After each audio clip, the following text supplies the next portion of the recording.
guerre du Golfe man fàttaliku naa la mission des sages yi ñu defoon après la guerre 1967 la guerre du Kippour Senghor ko dirigé woon ak Mobutu ñooñu ñu ngi ci woon temps wu madame Golda Meir la Sénégal dafa am doole xuusmaa ñàpp gu jóg ne maay candidat ñu jox ko réew mi kenn du ko fi def man bu ñu fiy teg xuusmaa ñàpp ma ànd ak Amadou Ba damay lànk waaw Sénégal kenn du ko asaaloo ñoom nañ ko xam nañu ko xam seet koo xam ne kii il est présidentiable ñu teg ko ñu ànd ak moom ñun ñëpp ñu élire ko buñ ko defutit et que les Sénégalais sont très lucides et très politiques maanaam wópp rek yóbbuwu leen boo nee wópp defe ne Sénégal yi dañu lay taas dañuy lànk am na certains par exemple journalistes yu muy dégg quand tu les entends tu as envie de t'enterrer dans la terre tellement ils disent des conneries te ils se disent d'abord très proches même de l'opposition boo leen déggee da ngay waaru et j'en ai entendu des journalistes yoo xam ne kero mais ils prônent ñi théoriser coup d'état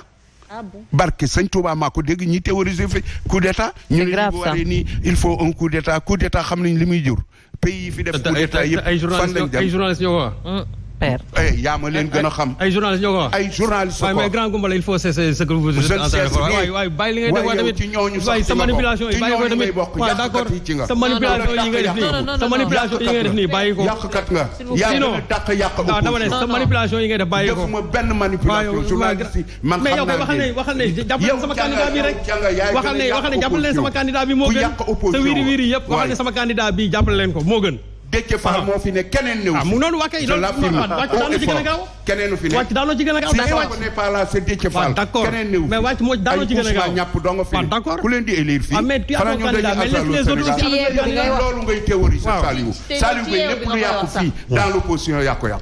man. yow yaa ko yàq tous les jours c'est éditorial yi laay njëkk man sama éditorial mais kon bu ko lire am na nag ñu mel ne yow mais bu ko lire ah boo bindee ma lire non bu ko lire tu n'es pas obligé. c'est dans le domaine public. tu n'es pas obligé de le lire tu n'es pas obligé. mën a yàq nga. tu n'es pas obligé. ku rek tu vas foutre l'opposition en l'air. Goumbala da ngay Goumbala. le débat n'est pas personnel. waaw n'est pas personnel. s'il vous plaît nañ dem droit au but. li ci des lan la affaire Sonko bi man noppi naa ci. très bien waaw parce que gars yi li ñu bëgg moom mënuñoo fexe ba du am ndax doole la ñuy utiliser gannaaw doole nag la ñuy utiliser. non neel yow c'est ton souhait waxal c'est ton souhait waxal c'est ton souhait loolu la. tu te casses la tête. maanaam mbir politique du wax ju bari ak engagement physique politique à un moment donné il faut faire une pause et réfléchir. d'accord comment contourner cet obstacle qui est là. man loolu ci laa nekk. en tout cas ci laay liggéey. li ci des nga wax ko lan la affaire Barthélémy Dias. non boobu beneen sujet la. non yeggaguñ ci affaire Sonko donc man affaire Sonko du ma ci réfléchir xam naa ne gars yi li ñu bëgg. ils le feront ils vont l'éliminer. non neel c'est ton souhait. ah neel c'est ton souhait. pourquoi c'est le souhait. c'est ton souhait. man bi may waxal c'est ton souhait. bi may waxal c'est ton souhait. sëñ Saliou bande baa ngi nii. waxal c'est ton souhait. c'est pas vrai. bi may xeexal Sonko xeexaloo ko. dama ne wax c'est ton souhait man xeexal man pour amee xeexal Sonko pourquoi ma koy xeexal. fàtte ngeen ko jàkkaarloo ba ma fa demee. naan ñii lever immunité Sonko bu ma demoon ne leen. Sonko leen gën ba ma koy mi ngi nii. ba ma koy wax jàkkaarloo yéen ñëpp a ngi fi. mais yow yàq dong muy sa liggéey. Sëñ Saliou on a boo ko waxee mu naan je suis expert électoral il prend des airs de c'est un éditorialiste père. yow yàq kat nga. ak journaliste yu mel ne yow. mais nag yow aussi yow manipulateur nga. yow manipulateur nga. il faut cesser de manipuler l'opinion parce que yow tu manipules tout le temps les gens. li ngay def Goumbala c'est dangereux. Déthié Fall moo fi sës dans l'opposition. d'accord am nga ci droit. waaw da nga ma yow xañ yow da nga maa bëgg a xañ droit bi da nga ma koo bëgg a xañ. am nga ci droit da nga ma koo bëgg a xañ. du ñu commencer un débat boo xamante ne ñëpp ak ñuy déglu ñu commencer déjà. di ko yàq pour des choses yoo xamante ne c'est crypto personnel s'il vous plaît. Sëñ Saliou ñu ngi jàpp ne que avocat Ousmane Sonko en tout cas après bi ñu demee DGE on parle de Sénat CDC yooyu yëpp ñoom jàpp nañ ne que dañuy dem directement au Conseil constitutionnel est-ce que c'est la bonne voie aujourd'hui bu ñu mën a gis. non c'est que il faut pas faire des confusions parce que affaire yi ñaar la. il y a l'affaire d'abord concernant toujours cette histoire d'Adji Sarr. oui. ak affaire aussi l'affaire Mame Mbaye Niang. oui. c'est dans l'affaire Mame Mbaye Niang où on parle de conseil constitutionnel. bon boobu mën naa si dellusiwaat après. en fait dama bëggoon préciser. mais c'est toujours par rapport à l'éligibilité. waaw mais c'est-à-dire ñoom ils n'ont pas saisi le conseil constitutionnel. ils ont saisi la Cour suprême. pour que la Cour suprême puisse saisir le conseil constitutionnel. mais dinaa ko expliquer après.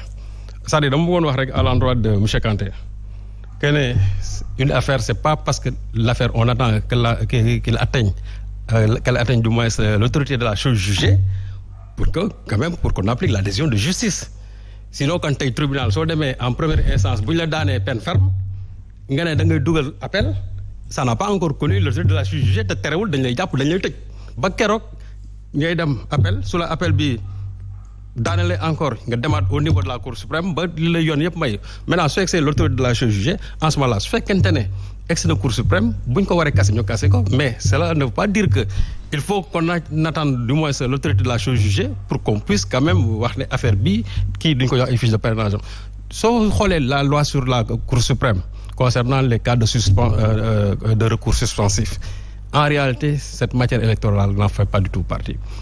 Il faut tout simplement se dire que dans cette histoire-là c'est-à-dire administration bi dañuy def la neex rek parce que ñoom seen wàllu bopp ñoo fi nekk ñoo yor administration bi kenn du leen wax dara c'est-à-dire moo tax dañuy def la neex mais quand une décision de justice sort il ne leur appartient pas en tant qu'administration ñoom di apprécier nañu war a def du ñu def déedéet ñoom ils doivent se plier devant cette décision de justice loolu nag su tey soo amee ça veut dire que c'est toute la justice qui est attaquée.